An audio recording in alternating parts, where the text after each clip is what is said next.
friends. This is Pastor Gabriel. I'm so glad to be able to come to you and share with you the Word of God again.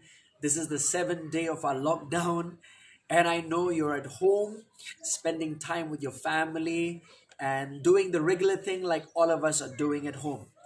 I shared with you in the previous video on the three things that you can do during this time of lockdown or this during this time of quarantine. You can look at it as an opportunity and not look at it as a lockdown. It's so important for all of us.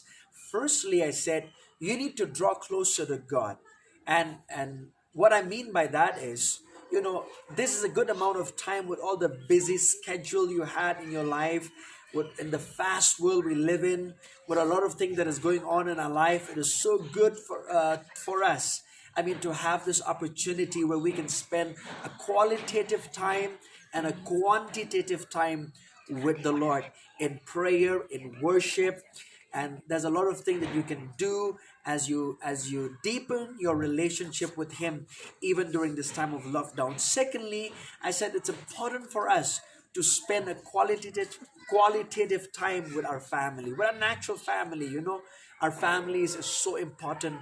It should be one of the priority, in fact, for our lives, and for us to spend time with our family, with our children. Thirdly, I said it's important to spend time with the Word of God, renewing your mindset by the Word of God. Yes, prayer and the Word of God goes hand in hand, but it's important for us to renew our minds daily by the Word of God.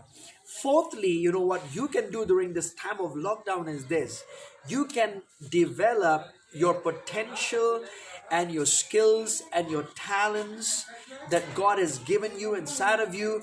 And I'll tell you, you can do that by developing yourself, because crisis always creates creativity. Crisis always creates an opportunity for us so we could be creative. There are a lot of things that you must be doing today on the 7 days that is going to pass, that you've never done before in your life. So what I mean to say is this, there are so many hidden potentials within you. What you can do is take this time to develop those hidden potential. Take this time to build up yourself, spiritually, yes, but mentally, physically, even in terms of being skillful with so many things. You can do that even right now during this time of lockdown. The Bible says in Proverbs 18 verse 16, it says, a man's gift makes room for him and takes him before great men. The Bible says, before great men. So what you can do is you take this time to build yourself up, to prepare yourself.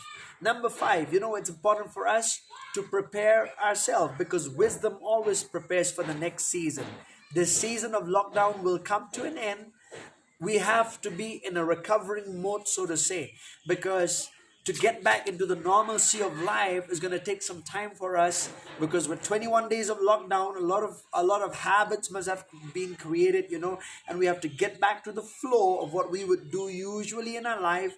But I want to tell you this, you could be out of your job right now, but you are not out of your work, because your work is your life assignment. Your job is your career, but your work is your life's assignment. You never stop working just because of the lockdown. So what I want to tell you this, the Bible says, wisdom in Proverbs 4:7, it says, wisdom is the principal thing. Therefore, get wisdom. In all thy getting, get understanding. Knowledge is information. Understanding is comprehension. Wisdom is the ability to apply knowledge, what you have understood, applying that in your life. So that's vital for you to do. So, and the Bible says in James 1:5, if any one of you lacks wisdom, let him ask of God, who gives to all of us with liberality, without reproach, and he will give it to you if you ask him in faith without doubting, the Bible says. So why don't you do that? Prepare for the next season to come. Because how you prepare at this time right now will determine how fast you will come out of this, to cope up in the new season that will come in your life. Wisdom always prepares for the future. God bless you. abundantly. And know this, that God loves you.